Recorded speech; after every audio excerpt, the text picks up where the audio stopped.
Yeah. 안녕하십니까 할러님들, 강원국입니다. 자, 이제 비트코인 반감기가 정말 2달 앞으로 다가왔습니다. 그러면은 우리는 비트코인 반감기 전후에 비트코인이 보통 어떻게 움직이는지를 한번 분석을 해봐야 돼요. 이게 지금 이게 네 번째 반감기인데, 재밌는 거는 1차, 2차, 3차 반감기 때 얼추 비슷한 패턴을 보였기 때문에 4차도 비슷하게 흘러갈 수 있다라고 저는 생각을 합니다. 자, 일단 1163번 영상이 기억나시는지 모르겠네요. 여기서 제가 뭐라고 했냐면은 상승장 내에서도 비트코인이 당연히 조정장이 있는데, 그 조정장의 폭은 보통 뭐 한 15%, 20%, 좀 더 크면 25%까지 갈 수 있다. 근데 그거를 더 떨어지면 이건 조정장이라고 보기 어렵고 하락장의 시작이 아닌가, 이렇게 볼 수 있다라고 말씀을 드렸습니다. 네, 재밌는 거는요, 그 올해 반감기는 제가 한국 주식을 던지는 날, 그러니까 뭐 4월 22일 요때쯤과 굉장히 겹친다라는 거를 볼 수가 있습니다. 그럼 이때 저는 이제 일단 한국 주식은 버리고 미국 주식은 좀 덜 버릴 것 같아요. 미국 주식은 올해 내내 좋을 거니까. 네, 그리고 이제 이 돈으로 코인을 사야 되나? 고민을 하고 있습니다. 자, 어쨌든 1차 반감기가 12월 28일이었거든요. 이제 보시면요, 반감기 두세 달 전에 21% 하락하는 모습을 볼 수가 있습니다. 22년 10월부터 그 25일까지 한 3주 동안에 쫙 이렇게 20%가 빠져요. 그죠? 네, 그리고 그 후에 다시 이제 상승하기 시작했거든요. 그래서 이날이 반감기 날입니다. 이날이 반감기 날인데 그때가 이때였고요. 재밌는 거는 반감기 보름 후부터 미친 상승장이 왔습니다. 보면 이게 13불인데 보시다시피 여기 거의 한번 300불까지 올라가잖아요. 이렇게 빵 이렇게 20배 이상 올랐습니다. 그죠? 그 다음에 70% 빠졌어요. 70% 빠진 다음에 이제 빌빌거리다가 이제 여기 반감기 10개월 후인 23년 10월 이때부터 또 2달 만에 비트코인이 한 8배 정도 오르는 그런 모습을 보였습니다. 네, 그렇죠. 자, 그리고 2차 반감기는 16년 7월이었거든요. 이때는요, 반감기 한 달 전에 20% 정도 하락이 있었습니다. 그쵸? 여기 가다가 보면은 여기서 이제 빵 빠지는 거를 이렇게 볼 수가 있죠. 네, 그 후에 이제 계속 빌빌거리다가 본격적인 상승장은 한 대충 이때쯤 17년 1월, 그러니까 반감기 6개월 후에 왔다라고 볼 수가 있습니다. 이때부터 막 올라가기 시작하죠. 이렇게 막 올라가고 해가지고 1년 동안 미친 듯이 올라갔습니다. 그러니까 이때가 뭐 대충 뭐 1000불이라고 치면은 이제 여기 엄청 갔죠. 이제 한 2만 불까지 간 걸로 제가 알고 있습니다. 여기 20배 올랐어요. 자, 그리고 세 번째 반감기 경우에는 이때도 반감기 석 달 전부터 50%가 하락했거든요. 제가 보기엔 이게 50% 떨어질 것은 아니었는데 이때 마침 코로나랑 겹쳤어요. 이게 이제 20년 그 2월이었잖아요. 반감기가 이제 5월 4일이었는데 3개월 전부터 떨어지기 시작하다가 이제 처음에 완만하게 떨어지다가 코로나 와가지고 와장창 떨어졌죠, 이게. 그래서 10,000불 이상에서 한 거기 4,800불인가 이때까지 떨어졌습니다. 그리고 이제 이 코로나 이제 하락장이 해결이 되고 이제 비실비실이 다시 올라갔다가 계속 좀 비실비실거리다가 결국은 또 여기도 반감기 6개월 후부터 쫙 오르기 시작했습니다. 이런 거를 볼 수가 있죠. 자, 4차 반감기. 여기도 지금 보면은 반감기 석 달 전, 우리 ETF 승인 난 후에 그 한 15.9% 하락을 했고요. 이제 이게 일본 기준이고, 고점 저점 기준으로 21.3% 정도 하락을 했습니다. 그게 이때였죠. 1월 8일부터 22일인가 3일까지 이렇게 이때 쭉 빠졌죠. 이렇게. 잘 아시겠지만. 예, 그래서 제 생각에는 지금 이게 4차 반감기 전에 조정장이 아니었는가라고 저는 추측을 합니다. 이제 그 말은 뭐냐 하면은 이게 이제 올 게 왔기 때문에 이 정도 큰 폭의 조정장은 아마 오지 않지 않을까라는 게 제 추측이기는 합니다. 네, 그리고 올해도 왠지 반감기 6개월 후, 이게 10월이 되겠죠. 이때부터 본격 상승하지 않을까라고 또 추측을 좀 해볼 수가 있고요.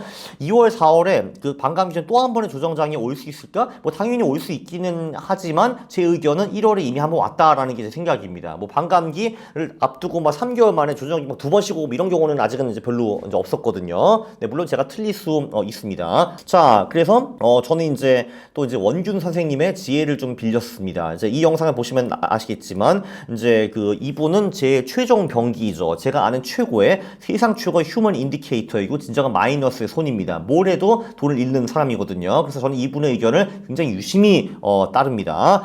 근데 이제 이분이 이제 뭐라고 하냐면 지금 단기 과매수이다. 왜냐면 지금 5만 불까지도 갔잖아요. 그래서 이제 4만 4만 천을 매수 시기로 판단하였다라고 이제 원균 선생님 말씀하셨습니다. 그래서 저는 아마 이제 코인의 신이 그에게 저점 매수를 허용하지 않을 거라고 생각하고 있고요. 그래서 다행이다. 41,000 이하는 안 떨어지겠구나라는 게 제 개인적인 의견입니다. 이 영상에서도 이분이 37,000 아래로 떨어지면은 지인 돈까지 다 투입해가지고 올인을 하겠다라고 하셨거든요. 이분이 당연히 37,000은 오지 않았습니다. 코인의 신은 그에게 저가 매수의 기회를 허용하지 않을 거거든요. 저는 그거보다는 지금 최근에 42,000 정도에서 5만까지 갔잖아요. 근데 보통 이게 상승을 하면은 그 상승폭의 절반 정도를 되돌리는 경우는 굉장히 자주 있는 편이에요. 그래서 뭐 아마 46,000 정도까지 조정을 받을 수도 있다라고 저는 생각을 하는데, 물론 안 받을 수도 있다고 생각을 합니다. 일단 이 원균 선생이 가장 중요한 날은 바로 이날입니다. 그가 매수하는 날, 25년에 그가 매수하는 날 저는 빠질 겁니다. 그럼 제가 아마 언론에서 이런 인터뷰를 받겠죠. 강원국 씨 어떻게 정확히 고점에서 파셨습니까? 라고 할 때 그 원균이가 샀어요. 뭐 이렇게 나올 것 같습니다. 자, 그래서 이거 요약을 해보면은 보통 반감기 직전 한 달에서 석 달 전에 조정장이 있다라는 거를 알 수 있습니다. 1차 전에는 3개월 전에 조정장이 있었고 2차는 한 달 전, 3차도 3개월 전, 그리고 4차 반감기에도 한 3개월 전쯤 조정장이 온 것 같습니다. 그리고 근데 보면은 이 조정장은 굉장히 짧았어요. 1차 때는 23일, 2차 때는 겨우 6일, 그리고 3차 때는 27일, 4차 때는 15일. 이렇게 짧지만 굵은 조정장이 반감기 한 달에 석 달 전에 늘 한 번 왔었습니다. 그게 이제 하락폭이 20% 언저리 16%가 있었고, 그리고 코로나 때는 52% 또 한 번 이제 있었고요. 네, 그런데 아직까지는 두 번의 짧은 조정장은 아직은 없었습니다. 반감기 전에. 그리고 원균 선생이 맞을 리가 없잖아요. 그쵸? 그래서 일단 1월에 왔었던 그 짧고 굵은 조정장이 결국은 이제 이 반감기 전 마지막 조정장이 아닌가라고 저는 추측을 해보고요. 그래서 요약을 하면은 반감기 전에 보통 조정장이 있다. 근데 그래서 1월에 일시적인 하락장은 정석적이지 않을 것인가라고 말씀드리고 싶고요. 그리고 이제 꼭 이런 분들이 계실 거거든요. 이제 반감기 왔는데 왜 안 올라?라고 하시는 분들에게는 보통 6개월 후에 미친 상승장이 온다라고 강조를 하고 싶고요. 또 어떤 분이 이제 얘기했죠.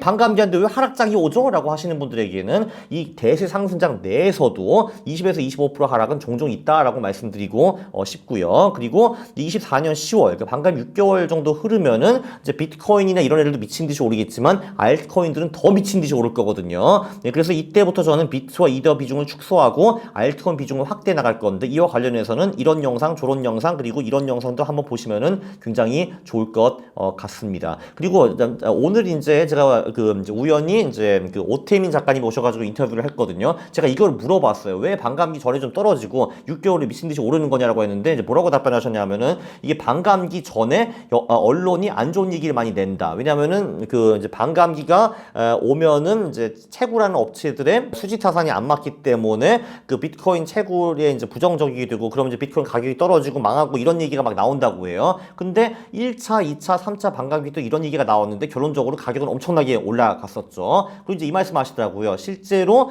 좀 이제 자본이 약한 채굴자들은 요 반감기 후에 많이 망한다. 왜냐하면은 이제 받아들이는 비트코인이 적기 때문에 수익 타산이 안 맞기 때문이죠. 그래서 얘네들이 이제 망하면서 이제 채굴한 비트코인을 이제 시장에 내보내는 게 있는데, 그 약한 채굴 업체들이 정리되는데 6개월 정도 걸린다. 그때부터는 더 이상 이제 주체가 없기 때문에 비트코인이 막 엄청나게 올라간다라는 그런 이제 이론을 펼치셨는데, 제 귀에는 굉장히 그럴듯하게 들렸습니다. 네, 여러분 이 영상이 굉장히 유익했죠. 네, 구독 그리고 좋아요 부탁드리겠습니다. 싫어요 누르시면 제가 매우 싫어합니다. 감사합니다.